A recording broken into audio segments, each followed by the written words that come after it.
Assalamualaikum warahmatullahi wabarakatuh.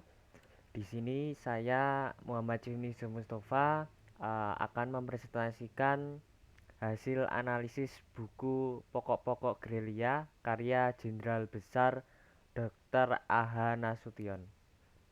Yang selanjutnya adalah identitas buku. Untuk judul adalah pokok-pokok gerilya. Untuk penulis Jenderal Besar Dr. A.H. Nasution. Untuk penerbit narasi tahun terbit 2012. Untuk halaman 368 halaman. Untuk pembahasannya ada dua. Yang pertama implementasi perang gerilya, yang kedua instruksi perang gerilya. Yang pertama adalah implementasi perang gerilya.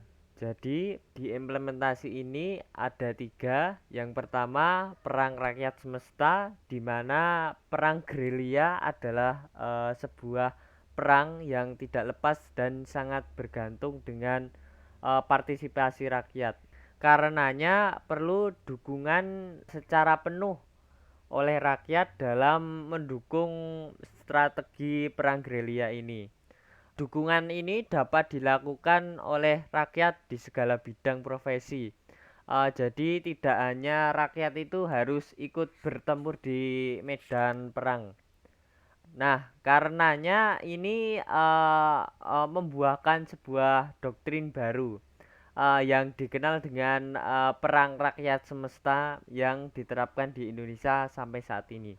Nah, karena perang gerilya ini sangat bergantung dengan partisipasi rakyat, akan sangat mudah untuk melakukan strategi anti gerilya dengan pemisahan rakyat dengan pasukan tempur atau tentara yang sedang menerapkan strategi gerilya tersebut.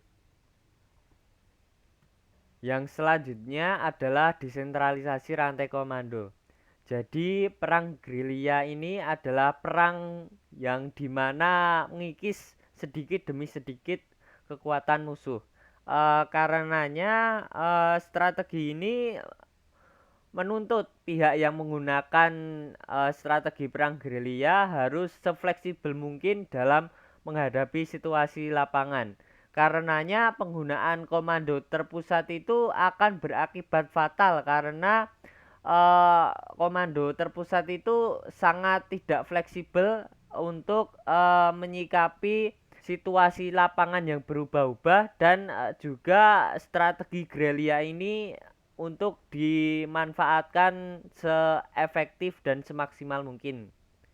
Karenanya perlu dilaksanakan desentralisasi rantai komando, di mana komandan atau pemimpin tertinggi di lapangan itu dapat mengambil keputusan yang secara tepat dan cepat sesuai kondisi yang ada di lapangan.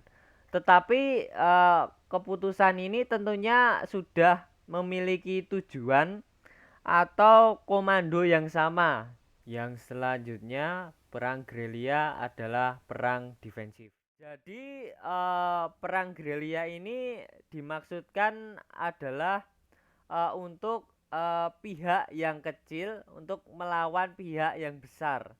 Jadi ketika suatu negara diinvasi seperti perang Vietnam, mungkin contohnya seperti itu, di mana pasukan Vietnam Merah atau Viet Cong melakukan taktik gerilya kepada Vietnam Selatan dan pasukan Amerika yang lebih besar jumlahnya dan lebih kuat persenjataannya.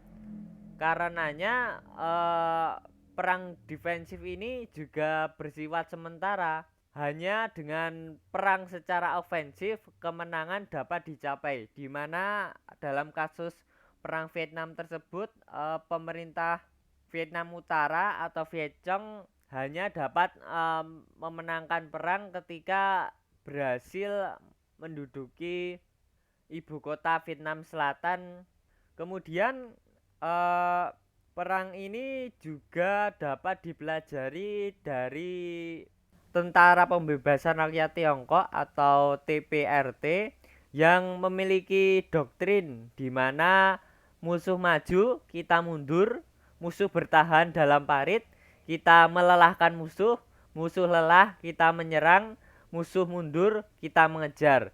Jadi implementasi perang gerilya ini dalam perang defensif itu berusaha memaksimalkan keuntungan dalam suatu pertempuran, juga meminimalisir kekalahan ataupun kerugian dalam pertempuran tersebut. Tetapi meskipun bersifat sementara, ini perang defensif ini yang dilakukan secara aktif, bukan perang defensif pasif seperti doktrin TPRT tersebut. Karenanya diperlukan persiapan yang matang dalam pelaksanaan perang gerilya ini, di mana juga dibuat pasukan reguler yang siap untuk berpindah menuju strategi ofensif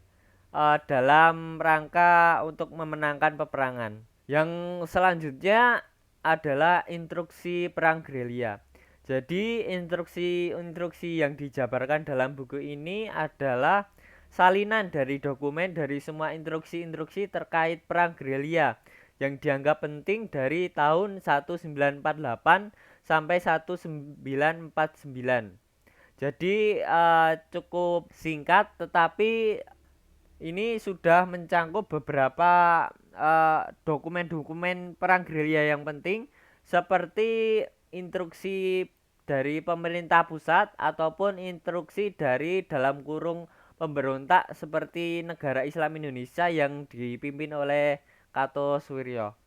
Nah, ini ada contoh instruksi dari instruksi perang gerilya, yaitu instruksi pemberantasan kabar bohong yang disebarkan ataupun diimplementasikan pada tahun 1949. Yang terakhir adalah analisis buku. Jadi buku pokok-pokok gerilya ini adalah buku yang menarik dalam historiografi sejarah maupun pengetahuan secara umum. Untuk hal yang menarik adalah di mana tidak banyak buku yang membahas perkembangan dan perang gerilya sendiri secara khusus, terutama di Indonesia. Jadi perang gerilya di buku ini dibahas secara rinci dan lengkap, serta disertai beberapa gambar dokumentasi. Untuk pembahasan ini juga sudah merujuk kepada pasukan asing atau non-Indonesia dalam menerapkan strategi perang gerilya di negaranya. Selain itu, penggunaan bahasa juga mudah dipahami, jadi untuk pembaca yang masih awam tidak akan kesulitan untuk memahami hal yang disajikan. Karenanya buku ini sudah dapat dijadikan referensi untuk penulisan historiografi ataupun sebagai bacaan secara umum. Mungkin sekian dari saya. Terima kasih. Apabila ada salah kata, saya mohon maaf. Wassalamualaikum warahmatullahi wabarakatuh.